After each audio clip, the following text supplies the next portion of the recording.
Assalamualaikum warahmatullahi wabarakatuh.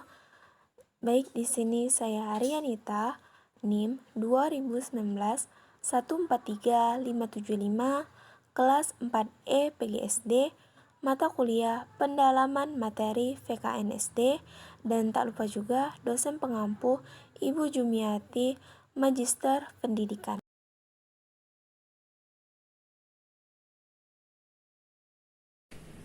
Baik Ibu Desi, di sini saya akan mengajukan beberapa pertanyaan. Yang pertama, menurut Ibu selaku wali kelas, kegiatan seperti apa yang bisa dilakukan bersama siswa di sekolah untuk mempererat persatuan dan kesatuan sesama siswa di kelas? Ya, jadi menurut pendapat saya untuk mempererat persatuan dan kesatuan siswa di sekolah, khususnya di kelas, itu menurut saya yang pertama, saya memberikan tugas kelompok belajar di dalam kelas. Yang kedua juga memberikan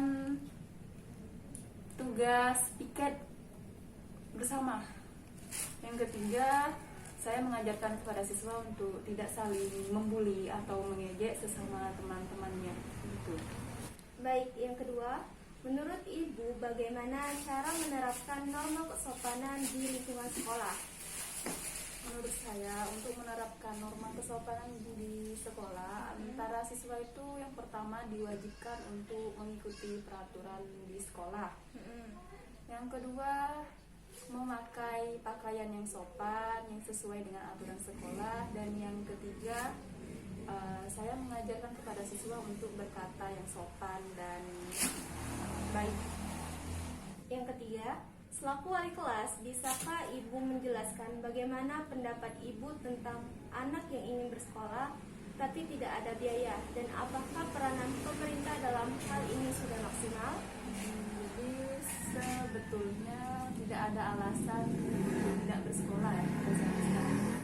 Karena khususnya zaman sekarang pemerintah sudah menerapkan atau sudah melaksanakan program sekolah gratis dan juga beasiswa. Contoh beasiswa yang sekarang ini seperti KIP atau Kartu Indonesia Pintar ya. Yang keempat, menurut Ibu strategi dan metode pembelajaran yang seperti apa yang akan Ibu gunakan agar materi kebutuhan warga negara ini dapat dipahami secara baik oleh siswa, khususnya anak sekolah dasar? Strategi dan metode pembelajaran yang saya gunakan khusus mata pelajaran kewarganegaraan itu lebih tepatnya saya memberikan atau menanamkan nilai-nilai Pancasila dan gotong royong. Seperti contohnya itu mematuhi aturan sekolah, melaksanakan piket, dan juga memakai pakaian yang sesuai. Apakah Ibu selalu mempersiapkan media atau sumber belajar dalam menerapkan materi konstitusi negara kepada siswa, khususnya anak SD? Ya, saya selalu menerapkan sumber belajar seperti untuk kelas 6 ya, itu pembelajarannya Pancasila. Jadi saya mempersiapkan hal-hal yang berkaitan dengan Pancasila seperti gambarnya dan lain sebagainya. Sedangkan untuk kelas tinggi itu pembelajarannya sudah mencakup Undang-Undang Dasar. Ya. Menurut Ibu selaku wali kelas, apakah penting memperkenalkan pendidikan politik di sekolah dasar? Ya, sangat penting ya, karena pada zaman sekarang politik sudah menjadi bagian dalam kehidupan kita sehari-hari. Di dalam dunia pendidikan juga sangat berpengaruh, khususnya pada nilai pengetahuan atau kognitif siswa. Sehingga di sekolah sudah diajarkan nilai-nilai Pancasila, sehingga nantinya siswa akan bisa menerapkan nilai Pancasila Pancasila ya. Menurut Ibu, bagaimana cara Ibu sebagai guru menerapkan dan menanamkan nilai-nilai sila pertama, yaitu ketuhanan yang Maha Esa di lingkungan sekolah pada siswa? Jadi cara saya selaku wali kelas untuk menanamkan nilai Pancasila, khususnya sila pertama yaitu ketuhanan yang Maha Esa, saya akan menanamkan kepada siswa saya untuk berperilaku jujur, saling menghormati, saling menghargai, dan saling bertoleransi antar sesama mereka. Begitu. Globalisasi salah satu pengaruh dari pengetahuan dan kebudayaan yang ada di setiap penjuru dunia, sehingga tidak jelas lagi batas-batas dari suatu negara. Menurut pendapat Ibu, dampak negatif apa saja yang terjadi pada anak sekarang terhadap globalisasi seperti sekarang ini? Jadi pada zaman sekarang kemajuan ilmu, pengetahuan, teknologi dan informasi itu sangat berkembang ya.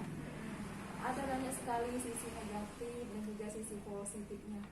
Itu tergantung bagaimana cara anak tersebut dan juga peran orang tua dan juga guru di sekolah. Dampak negatifnya, anak lebih sering atau lebih kecanduan bermain games di HP-nya dan melupakan belajar dan juga melupakan permainan-permainan tradisional dahulu. Yang kesembilan, bisakah Ibu jelaskan strategi belajar seperti apa yang paling tepat diterapkan dalam menyampaikan materi sistem pemerintahan kepada peserta didik? Jadi untuk menyampaikan pembelajaran mengenai sistem pemerintahan, saya selaku wali kelas atau saya selaku mengajar itu memberikan pengetahuan atau pembelajaran tentang sistem pemerintahan yang sesuai dengan negara kita, yaitu Republik Indonesia, yang sesuai dengan UUD 45. Itu seperti halnya DPR yang bertugas sebagai pembuat undang-undang dan juga Presiden sebagai penyelenggara pemerintahan.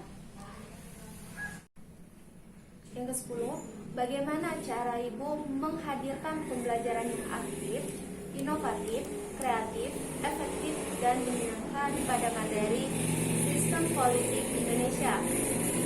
Untuk menciptakan pembelajaran yang aktif dan menyenangkan, itu kita dapat membuat metode diskusi sehingga bisa mendorong siswa untuk lebih berpikir kritis, kreatif.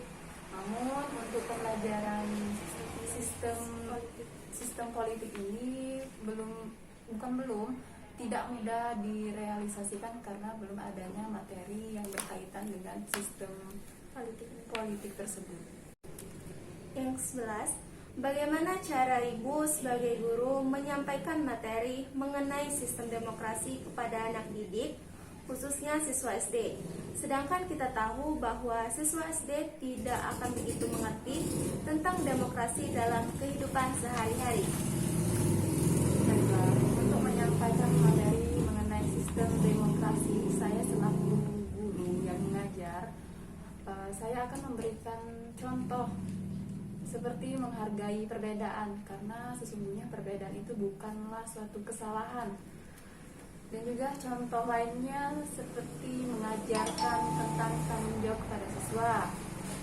Contohnya adalah merapikan buku-buku, begitu. Pertanyaan terakhir, menurut Ibu, strategi dan model pembelajaran apa yang sebaiknya digunakan atau diterapkan dalam mengajar pada anak didik mengenai materi tentang hubungan internasional, sistem hukum, dan peradilan internasional ini? Menurut saya, metode yang tepat digunakan pada materi hubungan internasional itu dengan menggunakan metode ceramah dan juga tanya jawab, sehingga siswa mengetahui apa itu hubungan internasional, dan juga bisa menggunakan metode role play kepada siswa untuk berperan sebagai misalnya hubungan ASEAN